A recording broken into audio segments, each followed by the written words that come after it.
이 마지막에 임할 심판에 대해서 많은 사람들이 두려워합니다. 특히 이제 이 멀티미디어를 통해서 매년 사람들이 이 마지막 심판의 날, 또 마지막 이렇게 두려움, 그런 무서운 일들이 벌어질 날들에 대한 그런 영화들을 우리가 자주 접하게 되면서요, 미국 사람 가운데 60%가 넘는 사람들은요, 앞으로 20년 내에 이 지구가 핵 전쟁이나 혹은 아주 무서운 자연 재난으로 다 멸망하게 될 것이라고 생각하고 있다고 합니다. 한국 사람들 중에서도요, 그래서 이 프레퍼라고 하는 종류의 사람들이 있어요. 뭐냐면 이렇게 갑작스럽게 당할 재난을 준비하기 위해 실제로 이렇게 가방에 항상 어떤 재난이 벌어지면 피할 수 있는 그런 도구들을 아예 가방에 준비하고 다니는 사람들이 있습니다. 갑자기 어디에 이렇게 추위가 닥쳐서 이렇게 추울까봐 이런 방한 담요를 갖고 다니고요. 또 혹시 모를 이런 물이 부족할까봐 생수병에 늘 물도 갖고 다니고요. 높은 곳에 혹시 이렇게 떨어져 있을까봐 줄도 갖고 다니고요. 이런 종류의 한 10여 가지의 물건을 매일같이 챙겨서 출근하고 또 어디 갈 때나 들고 다니는 사람들이 있습니다. 미국에서는요, 이런 종류의 재난에 대한 두려움을 가진 사람들을 위해 이렇게 사람들을 이런 재난이 일어나면 피할 수 있는 이런 종류의 쉘터를 마련하고 사람들에게 비싼 값에 파는 이런 장사가 지금 아주 잘 되고 있습니다. 얼마 전에도요, 미국의 비보스라고 하는 한 기업에서요, 미국이 한 20여 군데 예전에는 군사 기지로 썼던 지하 기지들을 이렇게 사기 시작해서요, 그것을 이렇게 사람들이 이 마지막에 이런 무시한 재난이 벌어지면 피할 수 있는 그런 종류의 쉘터로 꾸미기 시작했습니다.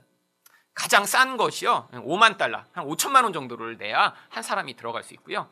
비싼 것은요, 4천만 달러까지 한대요. 그런데 사람들에게 이렇게 판매를 했더니요, 이게 팔릴까 사람들이 처음엔 의아하게 생각했는데요, 얼마 지나지 않아 이게 다 팔렸다고 합니다. 여기에는요, 옛날에 미사일 기지로 썼던 이런 아주 지하 깊은 곳에 있기 때문에요, 핵전쟁이 일어나도 1년 동안 그 안에서 버티고 살 수 있다고 합니다. 전 세계가 지구가 물로 다 덮여도요, 그 물이 너무 깊지만 않으면 그 안에서 6개월 이상 그 물속에서도 살 수 있대요. 그런데 그 6개월을 더 그렇게 산 다음에는 어떻게 할지 모르겠어요. 하지만 식량도 뭐 평생 먹을 식량을 거기다 저장하는 게 아니라 다 1년 정도의 식량을 이제 저장해서 이렇게 살 수 있다고 합니다. 그런데 여러분, 실제로 핵전쟁이 일어나거나요, 전 세계적인 이런 아주 무서운 재난이 일어나면 일단 거기로 피하는 게 문제입니다.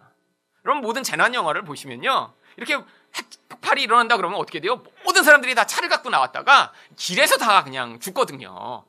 그런데 이런 미사일 기지 같은 게 다 어디 있냐면 네바다 사막 한가운데 있습니다. 그러니까요, 기본적으로 거기에 가는데 5-6시간은 시간이 걸리는 거예요. 여러분, 이런 사람들이 두려움을 이용한 이런 세상의 마케팅, 결국 사람들은 거기에 돈만 내놓고요, 그 회사만 부자 되게 만드는 것이죠. 여러분, 물론 이 노아의 홍수 사건은 이렇게 이전에 일어났던 아주 무서운 홍수를 통해 앞으로도 이런 홍수가 일어날 거니까 우리가 이런 준비를 하라는 것을 이야기하는 것이 아니라요, 이제 이전에 일어났던 것을 통해 영적으로 지금 벌어지고 있는 심판과 마지막 심판에 대한 그런 사실을 우리에게 알려주기 위해 그 안에 메시지를 담아 표현하고 있는 것입니다. 이런 성경의 표현 방법을 모형론이라고 해요. 똑같은 상황이 벌어지지 않아도 어떤 종류의 그림을 통해서 이제 지금 벌어지고 있는 상황에 대해 우리가 명확하게 이해할 수 있도록 메시지를 전달하는 것이죠. 여러분, 성도도 이렇게 구약시대에 나타났던 이런 심판의 모형처럼 지금 우리에게도 심판이 임하고 있습니다. 이 모형은요, 미래에 이렇게 아주 무서운 심판이 임하니까 너희가 두려워하고 거기서 정말 조심해라라는 것을 가르치기 위한 게 아니라요, 지금 또한 벌어지고 있는 심판에서 우리가 어떻게 피할 수 있는지를 보여주는 모형입니다. 그런데 심판이 무엇이죠? 제가 아주 자주 말씀드리지만 대부분의 사람들은 심판이라고 하면 미래에 벌어질 아주 무서운 환란을 생각하고 있는데요, 성경이 이야기하는 심판은요, 영어 표현대로 judgment, 뭐예요? 판단이라는 뜻입니다. 하나님이 우리를 판단하세요. 어떻게 판단하시냐면 하나님이 가지신 어떤 기준을 가지고 우리를 판단하신 다음에 그 판단의 기준에 모자라는 부분은 온전하게 만들어 주시고요, 그 판단의 기준에 또 벗어나는 부분은요, 잘라서 그 판단의 기준과 정확히 맞도록 만들어 주시는 그 과정, 이것을 심판이라고 하는 거예요. 그래서 하나님 백성이 이 땅에 사는 동안에 우리에게도 심판이 반드시 일어나고 있습니다. 여러분, 심판이 지금 일어나지 않는다면요, 나중에 마지막 모든 과정이 끝난 다음에 하나님을 만나게 되었는데 우리가 하나님과 전혀 다른 존재예요. 그럼 그때 하나님과 함께 할 수 없는 거예요. 그래서 하나님이요, 이 땅이 지금 이 상황에서도 심판을 행하고 계신 것입니다. 베드로전서 그래서 4장 17절은 이렇게 표현하고 있습니다. 하나님의 집에서 심판을 시작할 때가 되었으니 만일 우리에게 먼저 하면 하나님의 복음을 순종하지 아니하는 자들의 그 마지막은 어떠하겠느냐. 여러분, 하나님의 심판이 어디에서 먼저 일어난다고요? 교회에서요. 왜죠? 이 마지막 심판을 피하도록 하시기 위해 하나님이 지금 우리를 그 하나님의 기준에 딱 맞는 사람으로 바꾸어 나가고 계신 것입니다. 그런데 그렇다고 해서요, 마지막 심판이 없는 게 아니에요. 마지막 심판이요, 성경이 이렇게 이야기합니다. 베드로후서 3장 17절에 보시면요, 이제 하늘과 땅은 그 동일한 말씀으로 불사르기 위하여 보호하신 바 되어 경건하지 아니한 사람들의 심판과 멸망의 날까지 보존하여 두신 것이니라. 여러분, 지금 이 땅이 어떻게 보존되고 있다고요? 마지막의 그 무서운 심판을 위해 보존되고 있다는 것입니다. 성경은요, 이 마지막에 임할 심판을 이렇게 무서운 불로 태워지는 그런 심판으로 묘사하고 있어요. 그 이유가 무엇이냐면, 여러분, 마지막의 이 심판은요, 죄를 지었으니까 그 죄 지은 거를 하나님이 다 보복하시기 위한 심판의 의미보다는요, 이제 하나님이 처음 창조하신 이 창조를 회복하신 다음에 거기서 그렇게 회복된 사람들과 하나님이 함께하는 그 결론을 이야기하는 것입니다. 여러분, 천국이 무엇이죠? 좋은 것이 천국인가요? 아니에요. 그 좋으신 하나님과 사람이 함께 하게 되는 그 자리가 바로 천국인 것이에요. 그러니까 나중에 거룩하신 하나님, 죄가 없으신 하나님과 이 사람이 함께 해야 하는데, 하나님은 거룩하신 분이십니다. 여러분, 거룩이라는 것은요, 죄가 하나도 없다라는 것을 얘기해요. 그런데 하나님은 거룩하시기 때문에 그 죄인과 함께 하실 수가 없어요. 왜냐하면 하나님 스스로 죄가 자기에게 다가오면요, 자신을 지키시고자 하는 그 보존의 일을 하시기 때문입니다. 여러분, 저도 이렇게 양복을 입고 와이셔츠를 새로 입으면요, 이렇게 조심을 합니다. 이렇게 양치하다가 여기 이렇게 치약이 쭉 흘리거나 그러면 곤란하잖아요. 김치를 먹을 때도요, 그래서 이렇게 조심해서 먹습니다. 왜죠? 깨끗한 거 버리지 않아요. 하나님도 마찬가지세요. 그분은 거룩하신 분이니까요, 죄가 자신에게 오염이 되면요, 완벽한 그 거룩함이 훼손이 돼버리는 거예요. 그러니까 하나님이 죄가 다가오면 그 죄에 대해서 반응하시는 그 반응을 성경이 뭐라고 표현하냐면 하나님의 진노라고 표현합니다. 그런데 그렇게 진노를 통해 하나님과 다른 존재를 소멸시키는 그 하나님의 자기 보존을 성경이 뭐라고 표현하냐면 바로 히브리서 12장 29절에 우리 하나님은 소멸하는 불이심이라 라고 표현하고 있는 거예요. 마지막에 이 온 세상이 이렇게 불로 사름받을 이 심판이 있을 것이라는 거거든요. 다른 말로 하면 거룩하신 하나님이 이 땅에 오셔서 이제 이 온 세상을 하나님과 관계없는 것들을 불태워버리시고 하나님과 똑같은 수준과 기준에 맞는 사람들과 함께 하실 것을 보여주는 약속인 것입니다. 그래서 이 심판은요, 세상 사람들, 복음을 받아들이지 않는 사람들에게는 아주 무서운 경고이지만 예수 그리스도를 믿어 하나님의 백성이 된 사람들에게는요, 이제 그 모든 이 세상의 부조리하고 죄악된 것이 다 사라져버리고요, 온전하고 거룩한 것만 남게 될 것에 대한 아주 놀라운 축복의 약속인 것입니다. 그런데 이 하나님의 마지막 심판에서 우리가 피하기 위해 준비해야 할 것이 있습니다. 그러면 이 심판에서 피하기 위해서는 우리가 어떻게 해야 할까요? 첫 번째로 하나님 앞에서 의인으로 인정을 받아야 합니다. 오늘 1절 말씀을 다시 보시겠습니다. 여호와께서 노아에게 이르시되 너와 내 온 집은 방주로 들어가라. 이 세대에서 내가 내 앞에서 의로움을 내가 보았음이니라. 여러분, 노아와 노아의 가족이 하나님이요, 의롭다라고 인정하세요. 그런데 여러분, 성경을 읽다 보면요, 이 의롭다라고 하는 이 표현대로 노아와 노아의 가족이요, 이 완벽한 의인이 아닌 것을 발견할 수 있습니다. 바로 창세기 9장 20절과 22절이죠. 노아가 농사를 시작하여 포도나무를 심었더니 포도주를 마시고 취하여 그 장막 안에서 벌거벗은지라. 가나안의 아버지 함이 그의 아버지 하체를 보고 밖으로 나가서 그의 두 형제에게 알림해.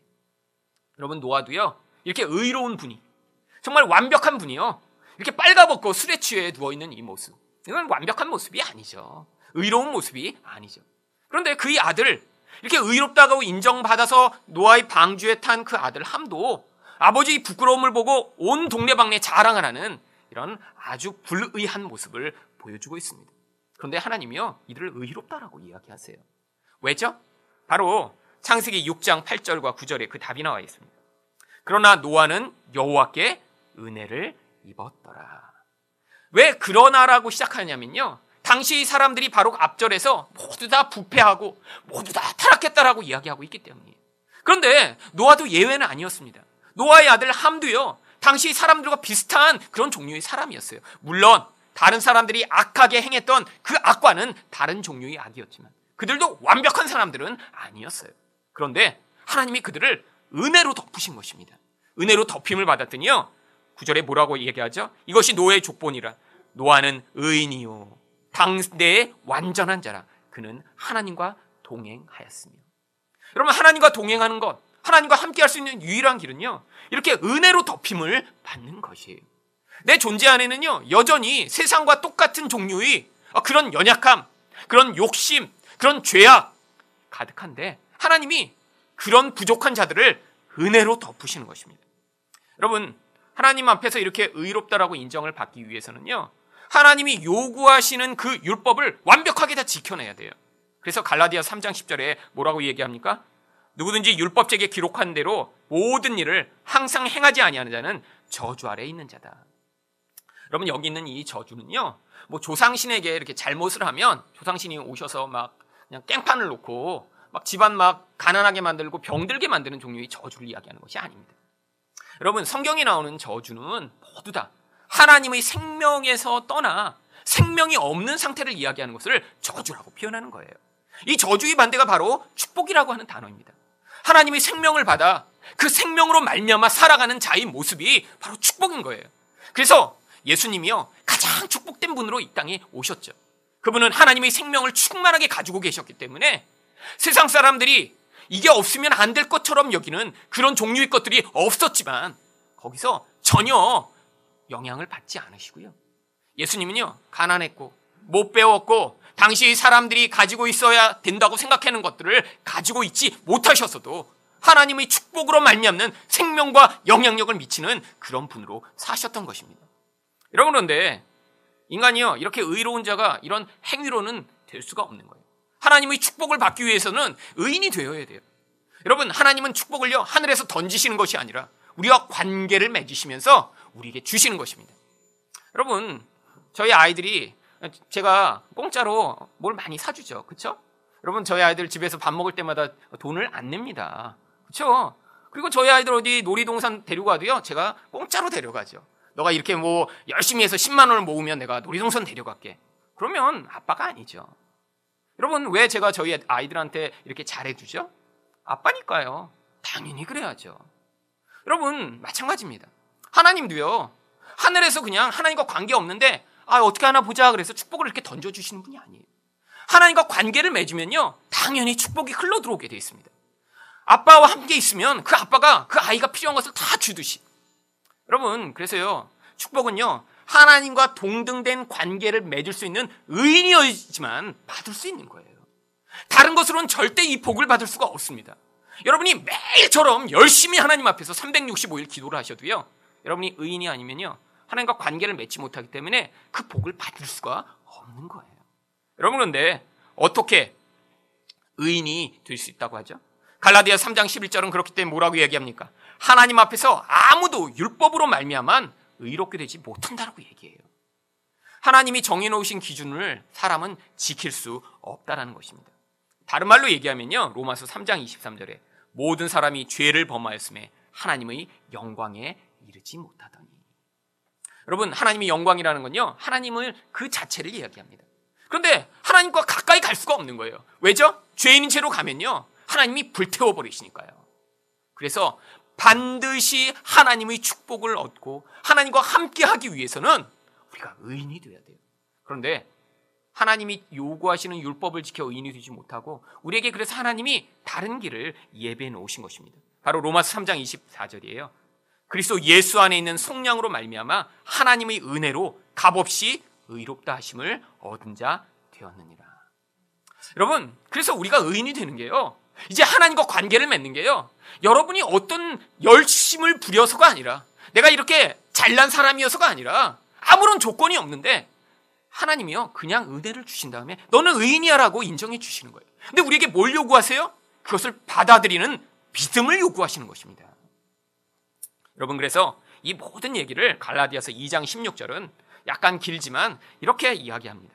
사람이 의롭게 되는 것은 율법의 행위로 말미암음이 아니요 오직 예수 그리스도를 믿음으로 말미암는 줄 알므로 우리도 그리스도 예수를 믿나니 이는 우리가 율법의 행위로서가 아니고 그리스도를 믿음으로써 의롭다 함을 얻으려 함이라.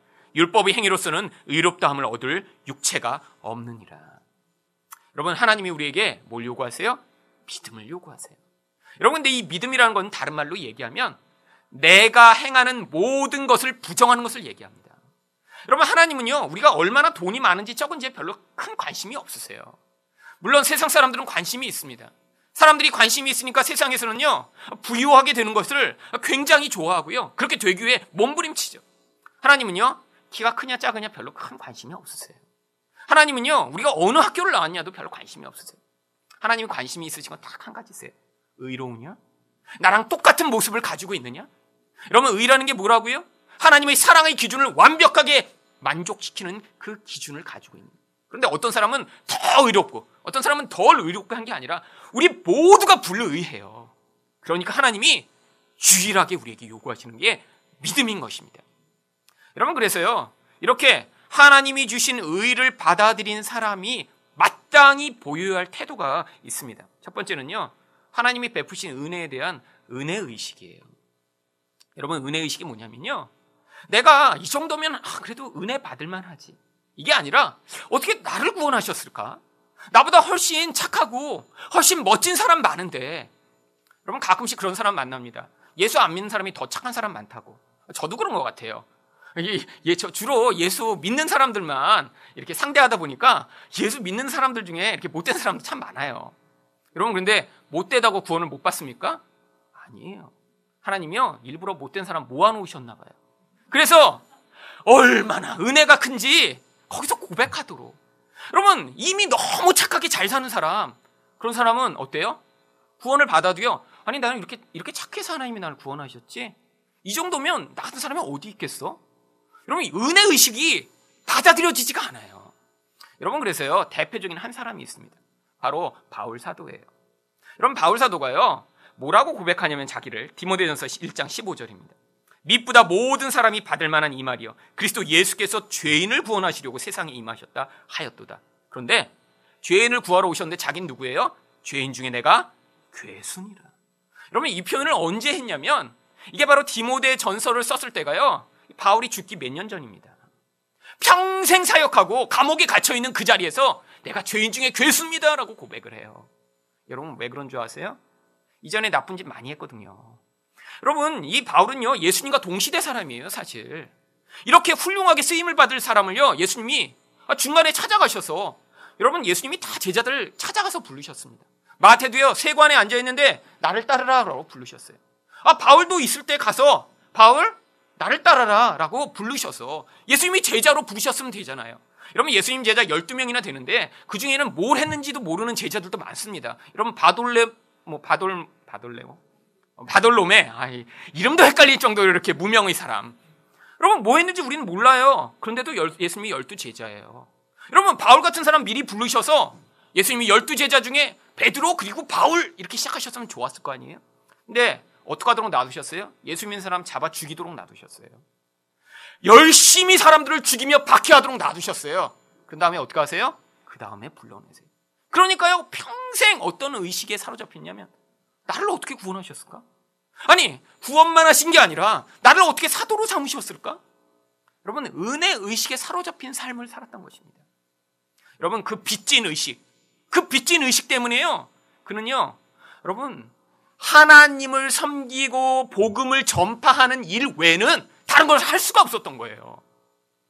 여러분, 하나님이 그래서 우리를 어떤 때는 죄악에 깊이 빠져있는 그 상태대로 그냥 놔두시는 경우가 있어요. 왜죠? 거기서 우리가 어떤 존재인지를 깨닫도록. 그렇게 해서 구원을 받으니까요 바울이 뭐라고 고백합니까? 디모데전서 1장 13절입니다. 내가 전에는 비방자요 박해자요 폭행자였으나 도리어 긍휼을 입은 것은 내가 믿지 아니할 때 알지 못하고 행하였습니다.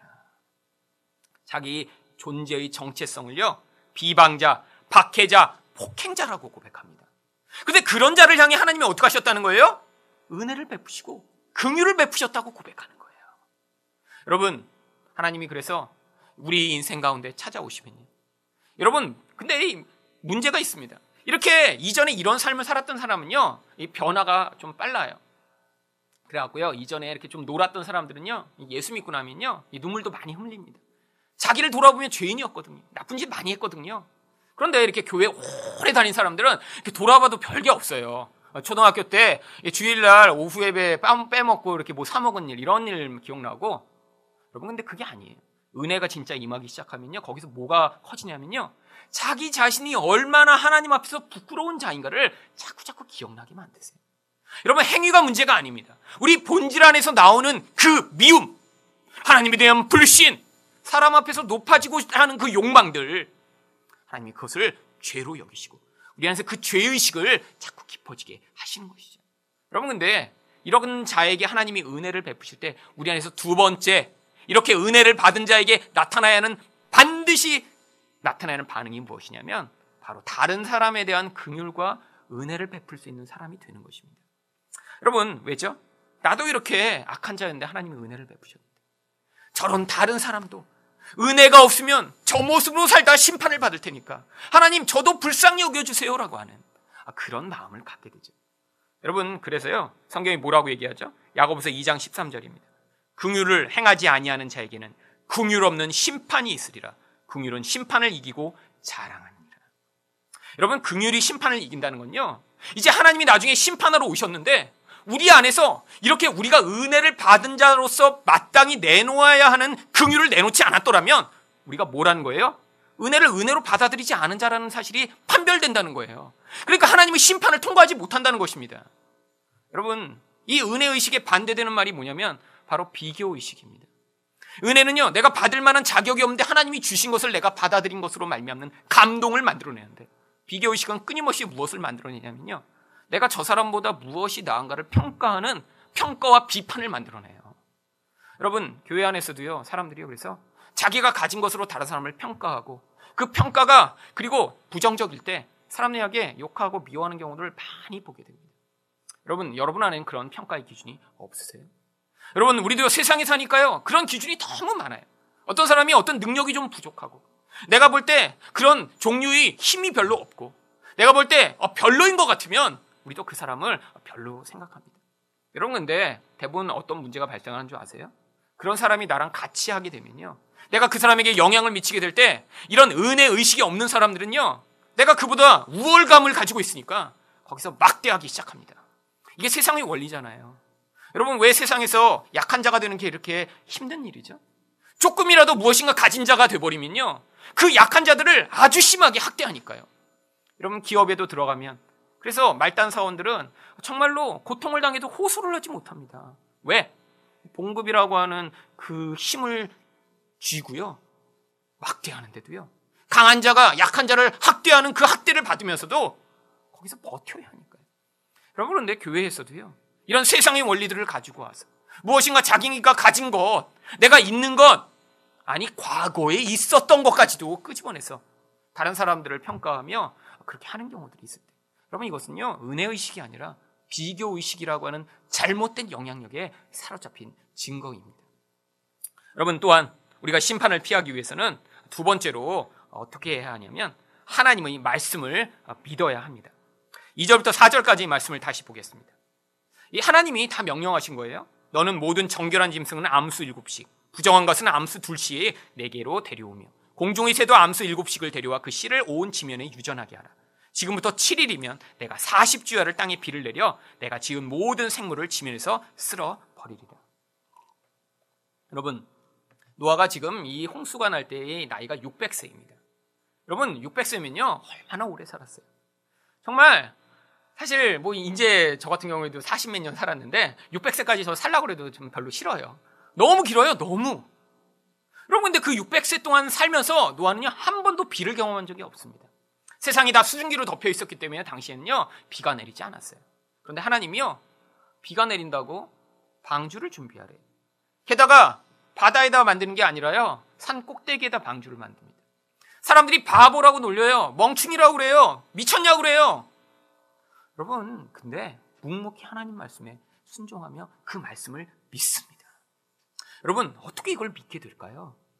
여러분, 원래 우리는 믿을 수가 없는 존재예요. 여러분, 믿음이라는 건요, 영적인 거예요. 이것도 은혜로 말미암은 결과입니다. 여러분, 하나님 말씀을 믿어야, 그래야 순종이 나오거든요. 그런데 우리 옛사람은요, 하나님 말씀하시는 것들을 믿기보다는요, 내 눈에 보이고 내가 확신할 수 있는 것만 믿는 것이 우리들이에요. 그래서 여러분, 사실 여러분이요, 지금 예수를 믿는 것도요, 이건 기적에 속한 일입니다. 여러분, 예수 믿으라고요, 딴 사람한테 잘 설득해 보세요. 모든 종류의 자료를 갖다가 다 가르쳐 보세요. 여러분, 아무리 좋은 정보, 아무리 확실한 증거를 보여도요, 사람이 쉽게 믿지 못합니다. 그런데 우리도 사실 황당한 걸 믿고 있는 거예요. 어떤 걸 믿죠? 앞으로 심판이 임하는 걸 우리는 믿어요. 보지 못했는데 하나님 나라가 있다는 걸 믿어요. 아니, 여러분, 예수님 만나보셨어요? 꿈에 보셨다고요? 그거 잘못 본 거예요, 대부분. 여러분, 근데 대부분 예수님을 어떻게 믿었죠? 보고 믿은 게 아니라 성경에 써 있다니까 그냥 그걸 믿게 됐어요. 이게 기적입니다. 여러분, 우리도 사실은 지금 황당한 일을 하고 있는 거예요. 지금 사실이요, 여러분, 이렇게 많은 분들이 여기 모여 있으니까요, 여기 오면 우리가 미치지 않은 것 같죠? 사실 세상에 나가서, 여러분, 내가 예수 믿어, 예수님 진짜 오실 거야, 천국이 확실히 있고 세상에 이렇게 심판이 임할 거야, 이러고 하면 이렇게 된 거 아니야? 여러분, 세상에서 그렇게 여겨요. 여러분, 세상에서 그렇게 여기니까 사실 여기 와서 우리가 안 미쳤지? 서로 확인하기 위해 일주일에 한 번씩 사실 모이는 거예요. 여러분, 만약에 1년에 한 번만 여기 오신다고 생각해 보세요. 그러면요, 여러분도 아마 내가 잘못 믿나? 이상하네? 그럼 많이 혼돈하실 거예요. 그러니까 여러분, 세상에서 살다가 이렇게 한 번씩 오면서, 아, 맞아, 이렇게 많이 모여있는 거 보니까 예수님 계신 것 같아. 그래서 확신을 갖고 안도감을 가진 다음에 다시 가서, 아닌가? 사실 그래서 정기적으로, 잊어버릴 만한 가장 정확한 타이밍이 일주일쯤 되는 것 같아요. 일주일 넘어가면 어렵습니다. 2주나 3주에 한 번씩 교회 오시는 분들은요, 그래서 많이 헷갈려 해요, 보면. 그래도 정기적으로 오시는 분, 금요일도 오시는 분은 보면 확실히 믿어요. 왜? 자주 들으니까. 여러분, 이 믿음을 갖게 된다는 게요, 이게 바로 하나님의 은혜의 결과고 성령이 역사하신 결과입니다. 여러분, 그래서 갈라디아서 5장 5절이 뭐라고 얘기하죠? 우리가 성령으로 믿음을 따라 의의 소망을 기다리노니. 바로요, 우리 안에 이런 믿음이 생겼어요. 보지 못해도 예수를 믿고요, 하나님 나라를 열망하고 바라봐요. 어떤 결과라고요? 성령이 우리 안에 오셨다라는 결과예요.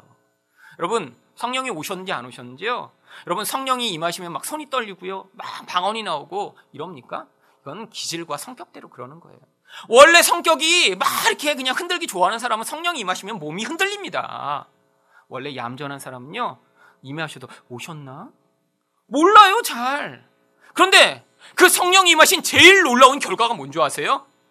보지 못하는 예수님을 믿고요, 내가 증거가 없어도 하나님 말씀을 믿게 되면서 이런 하나님 나라의 소망을 가진 사람이 되는 거예요. 심판이 임한다고 하면 그 심판의 약속을 믿는 사람이 되는 거예요. 이게 성령이 임하신 제일 놀라운 결과입니다. 여러분, 그런데 여러분 가운데는요, 나는 근데 믿음이 약해, 이거 어떻게 해야지? 여러분, 믿음이 약한 이유가 있어요. 바로 로마서 10장 17절 말씀입니다. 그러므로 믿음은 들음에서 나며 들음은 그리스도의 말씀으로 말미암았느니라. 여러분, 우리가 어떻게 믿음이 커지냐면요, 우리 안에서 믿음을 시작하시고 보지 못하는 것들을 보게 만드시는 분은 성령님이시지만, 우리 안에서 그렇게 들어온 믿음을 확장하시고 우리 삶 전부를 하나님의 그 시각에서 바라볼 수 있도록 만들어 가시는 그 역할은 그리스도의 말씀으로 되어지는 거예요. 여러분, 정말 그렇게 말씀을 듣고 계신가요? 아니면 지금도 이렇게 와서 잠깐 말씀을 들은 다음에 텔레비전을 켜시고 하루 종일 드라마 돌아가며 보시고 세상에서 이야기하는 이야기에 익숙하고 계신가요? 여러분, 사람은요, 무엇을 듣느냐에 따라 어떤 것이 나오느냐 하는 결과가 달라지게 되어 있어요. 여러분, 말씀을 사모하시면요, 여러분 안에서 믿음이 커질 것입니다. 믿음이 커지면요, 놀라운 복이 있어요. 세상 사람들이 그렇게 몸부림치며 살아가고 있는 그런 잘못된 것으로부터 자기 자신을 벗어나 하나님 나라의 일들을 위해 여러분의 인생을 바칠 수 있고요, 여러분이 엉뚱한 두려움에 매여 살아가지 않고요, 하나님이 약속하신 소망에 여러분 인생을 두고 살아갈 수 있는 자가 될 수 있어요. 여러분, 세상은 끊임없이 우리를 두렵게 만듭니다. 그래서요, 이 마케팅 기법 가운데도요, 두려움 마케팅이라는 이런 마케팅이 있어요. 사람들이요, 이렇게 미래에 벌어질 일들에 대해 두렵게 막 만들므로 말미암아 사람들에게 내가 저거 없으면 안 되겠네, 내가 저런 일을 하지 않으면 안 되겠네라는 두려움으로 어떤 일을 하게 만드는 거예요. 여러분, 이 두려움 마케팅을 가장 많이 쓰는 그런 회사가 제약회사들입니다. 그래서요, 어떤 것들을 막 과장해내는 거예요. 그래서 사람들이 저 약 안 먹으면 안 되겠네? 여러분도 그래서 지금 이제 여러 개 먹고 계시죠? 여러분, 사실 이게요, 제약회사들이 만들어낸 거라요. 여러분, 지금 종합영양제 먹고 계신 분들 여기 계시죠? 종합영양제를 먹는 사람들은 먹지 않는 사람보다 수명이 평균 3년에서 4년 정도가 줄어든대요. 여러분, 근데 이 사실을 제약회사들이 계속 감추고 있습니다. 여러분, 종합영양제는요, 아프리카에 있는 분들이 먹어야 돼요. 근데 지금 우리는 너무 영양이 과해요. 이미 과한 데다가 그 영양제까지 먹으니까 안에서 효소가 형성이 안 되는 거예요. 그래서 종합영양제를 평생토록 정기적으로 먹은 사람은 수명이 짧아져요. 여러분, 근데 제약회사들은 약을 안 먹으면 마치 지금 우리가 죽을 것처럼 두렵게 만들었어요. 사람들이 오히려 먹지 말아야 될 것들을 먹게 만드는 거죠. 여러분, 정말로 이런 믿음 있는 자로 세상을 사시기 위해서는 여러분 안에 말씀으로 말미암는 하나님 나라에 대한 비밀에 확신을 둔 그런 견고한 근거가 필요한 것입니다.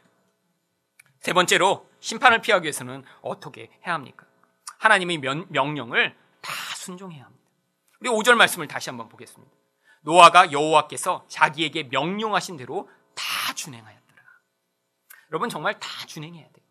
여러분, 다 준행하고 계세요? 서로 사랑하라라고 하시는 명령을 지금 다 준행하고 계신가요? 여러분, 이 명령을 그럼 우리가 어떻게 지킬 수 있죠? 결국 그래서 우리에게 지금 심판이 일어나고 있는 것입니다. 우리 안에서 하나님이 말씀하시는 명령을 지키지 못해요. 근데 하나님이 어떻게 우리를 만들어 가시냐면요, 우리 안에 성령으로 말미암아 새 영을 불어넣으십니다. 그래서요, 이 새 영으로 말미암아 우리가 행하는 일들이 가끔씩 있어요. 대부분은 미워하지만 가끔씩 용서하고 사랑할 때가 있어요. 그러면요, 하나님은요, 대부분 미워한 이 불순종은 우리의 옛 모습으로 바라보시고 가끔 하나님의 명령에 순종해 나타난 그 결과를 우리 것으로 인정해 주시는 거예요. 사실 그건 우리의 것이 아닙니다. 예수 그리스도가 영으로 우리 안에 오셔서 우리 마음을 주장하시고 우리가 그것에 순종하도록 만들어내시는 거예요. 바로 이 모형이 구약의 이스라엘 백성들이었어요. 구약의 이스라엘 백성들은 끊임없이 불순종합니다. 그래서 하나님이 그들을 향해 뭐라고 명령하세요? 에레미야 26장 4절입니다. 너는 그들에게 이와 같이 이르라. 여호와의 말씀에 너희가 나를 순종하지 아니하며 내가 너희 앞에 둔 내 율법을 행하지 아니하며. 이게 바로 우리의 모습이에요. 어떤 모습이요? 옛사람으로 말미암는 모습이에요. 그런데 하나님이 구약의 백성들을 통해 너희가 그 육신으로는 안 되기 때문에 내가 새로운 일을 행하겠다라고 해서 약속을 주십니다. 그 약속이 바로 새 언약의 약속이에요. 에레미야 31장 33절 말씀을 보겠습니다. 그러나 그날 후에 내가 이스라엘 집과 맺을 언약은 이러하니 곧 내가 나의 법을 그들의 속에 두며 그들의 마음에 기록하여 나는 그들이 하나님이 되고 그들은 내 백성이 될 것이니라. 여호와의 말씀입니다. 하나님이 하나님의 법을 우리 안에 새겨 넣으신대요. 그래서 그 법대로 우리가 살아가는 자가 되게 만드신대요. 그 일이 어떻게 일어났냐고요? 갈라디아서 5장 18절에 너희가 만일 성령의 인도하시는 바가 되면 율법 아래에 있지 아니하리라. 하나님 백성 안에 이제 성령이 오시면요, 우리 안에서 반드시 그런 일을 하게 만드세요. 하나님의 모든 의를 이룰 수 있는 그런 종류의 요구를 우리 안에서 만드세요. 예전엔 남을 막 비방하고 남을 깎아내리고 내가 남보다 높아지고도 했다면 지금은 그런 행위를 하더라도 우리 안에서 죄책감이 들고요, 내가 그렇게 하지 말아야겠다는 그런 모습이 나와요. 그런데 늘 실패하지만 가끔씩 내가 순종하게 될 때가 있어요. 하나님은요, 그렇게 가끔 순종하는 거를 뭐라고 인정해 주세요? 내 아들이 순종했구나 라고 여기시면서 마치 우리 삶 전체가 하나님의 말씀에 다 순종한 것처럼을 받아들여 주시는 거예요. 이게 바로 그리스도 안에 있는 하나님의 백성의 모습입니다. 그런데 우리 이 모습을 그냥 놔두실까요? 아니죠. 하나님이 개입해 오십니다. 그렇게 개입해 오시는 과정을 성경이 고난 혹은 환난이라고 부르는 거예요. 시편 119편 71절에 보시면요, 고난당한 것이 내게 유익이라. 이로 말미암아 내가 주의 율례들을 배우게 되었나이다. 여러분, 우리 안에서 이렇게 가끔씩 만들어지던 그 순종의 모습이 이제 하나님이 고난이라고 하는 과정을 통해서 우리 안에서 내 죄된 모습을 깨닫고 하나님이 우리 안에서 성령으로 인도해 나가시는 것들을 순종하는 겸손한 마음을 만드셔서 내가 그렇게 하나님의 뜻에 이제는 순종하게 될 때 그 안에서 그 고난을 통해 순종하는 백성의 모습으로 우리 인생을 바꾸어 나가고 계신 거예요. 여러분, 그래서 우리 인생에 지금은 다 순종할 수 없지만 이렇게 다 순종하는 자처럼 하나님이 여겨가시며 앞으로 그런 자로 만드실 약속 가운데 우리 인생을 지금 개입하고 계신 것입니다. 그래서 여러분 인생 가운데 어려움이 있고 여러분 인생 가운데 고난이 있는 것이 이게 잘못된 게 아니에요. 하나님이 우리를 이렇게 완전한 자 되게 만드셨어. 나중에 심판이 임하더라도 얘는 나랑 똑같은 자네. 그래서 너는 이 심판으로부터 벗어나 의인이니까 나랑 영원히 내가 주는 축복과 생명을 받아 누려 사는 자가 될 것이다 라는 그 약속으로 우리 인생을 축복하기를 원하시는 것입니다. 바로 그래서 이렇게 순종했더니요 6절부터 9절에 노아가 그 순종하는 말씀대로 행했는지를 성경이 이야기하면서 7장 10절에 뭐라고 오늘 본문이 마무리되나요? 7일 후에 홍수가 땅에 덮이니. 이렇게 심판이 임해도 어떻다는 거예요? 순종한 이 노아, 의로운 노아, 하나님의 말씀을 믿은 이 노아는 그 심판으로부터 자유하였다라는 것을 성경이 기록하고 있는 것입니다. 여러분, 우리 인생에도 이렇게 그리스도로 의인이 되고 하나님의 말씀을 믿고 그리고 하나님 말씀에 순종해 나갈 때 지금 있는 심판뿐 아니라요 마지막에 있는 심판에서도 자유로울 수 있고 보호받을 수 있다는 확신과 믿음으로 사실 수 있는 그런 하나님 백성 되실 수 있습니다.